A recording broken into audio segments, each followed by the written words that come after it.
Okay, everybody, we're going to do another hymn from the Dead Sea Scrolls. I think I found a better way to do this. You could see the screen a little bit clearer. I just read this for the first time, and this is amazing, just like the others, but I don't think this was written by David. I don't hear David's voice and narrative in the tone of the text. But this is very interesting, and perhaps the translator's lens is a little different, but we clearly see prophecy of what we read about in the New Testament as the midnight cry, as it probably would be the day of Yahuwah, and really, or the death of the Messiah. And it goes into stuff that most Christians don't talk about prophecy, but Yeshua mentioned this stuff, I think, while he was on the cross. He said, "Blessed, the days will come, blessed are those who will not be of child." And that's a reference to the Great Tribulation, where people will literally be giving birth to monsters. Okay? The scriptures talk about this, and the extra biblical texts go about this in greater detail. And this is what this hymn is about, or this psalm. And I just want to say, I've meditated on this before, and for those of you who understand that upon one of the Lord's visitations, there's going to be a paradigm shift. We're going to be glorified in our light bodies, and the wicked are going to be clothed with death. So how does it make sense that in the Great Tribulation, by the time Yeshua actually comes back and touches the earth, are people going to be giving birth to monsters and, premature monsters? It's going to be a nightmare. How is that even possible?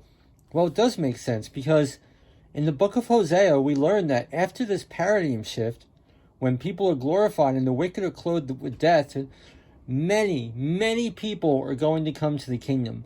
Many of the heathen are going to come to the kingdom, because they're going to be ashamed and they won't be able to take it away with with witchcraft or anything. It's an eternal decree forever, and you either perish or repent or perish, pretty much.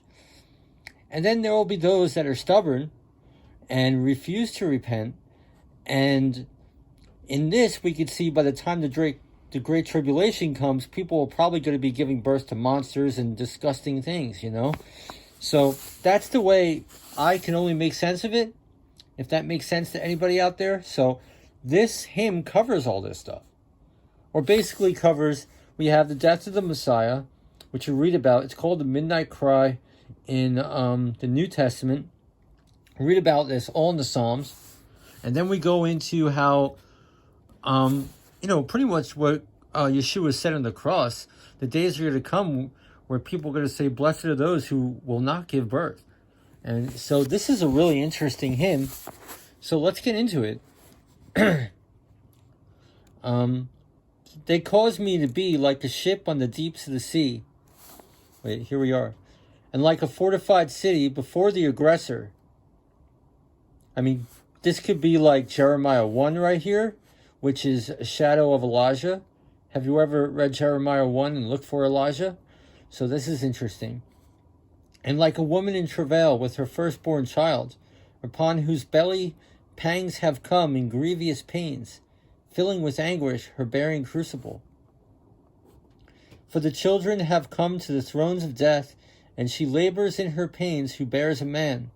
For amid the thrones of death she shall bring forth a man-child, and amid the pains of hell there shall spring from her child-bearing crucible, a marvelous mighty Counsellor, and a man shall be delivered from out of the throes. When he is conceived, all wombs shall quicken, and the time of their delivery shall be in grievous pains. This could be about the Messiah, or it could be about the Antichrist. It could be. I don't think so, but it could be. I think this is about the Messiah, just there's weird language in here from the translator. Anyway, let's continue. When he is conceived, all wombs shall quicken, and the time of their delivery shall be in grievous pains. they shall be appalled who are with child. And when he is brought forth, every pang shall come upon the childbearing crucible. And they, the conceivers of vanity, shall be prey to terrible anguish. The wombs of the pit shall be prey to all the works of horror.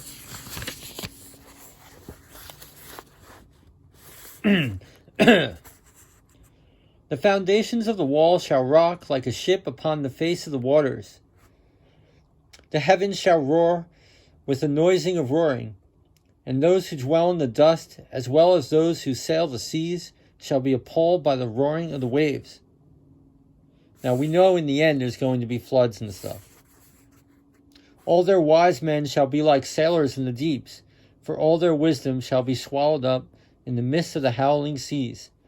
As the abysses boil above the fountains of the waters, the towering waves and billows shall rage with the voice of their roaring, and as they rage, hell and Abaddon shall open. All right, this is the bottomless pit. Abaddon, remember Revelation, is the angel of the bottomless pit. And all the flying arrows of the pit shall send out their voice to the abyss. And the gates of hell shall open, and all the works of vanity, and the doors of the pit shall close. And the conceivers of wickedness and the everlasting bars shall be bolted on all the nights of naught. So that's the millennial reign, when Satan is bound for 1,000 years. That's what we're reading about. I don't exactly fully understand the full context of this psalm here, but it's definitely really interesting. I don't think David wrote this psalm like the others. It definitely doesn't have his tone on it. But I'll take the time to type this out in the description box if anyone's interested.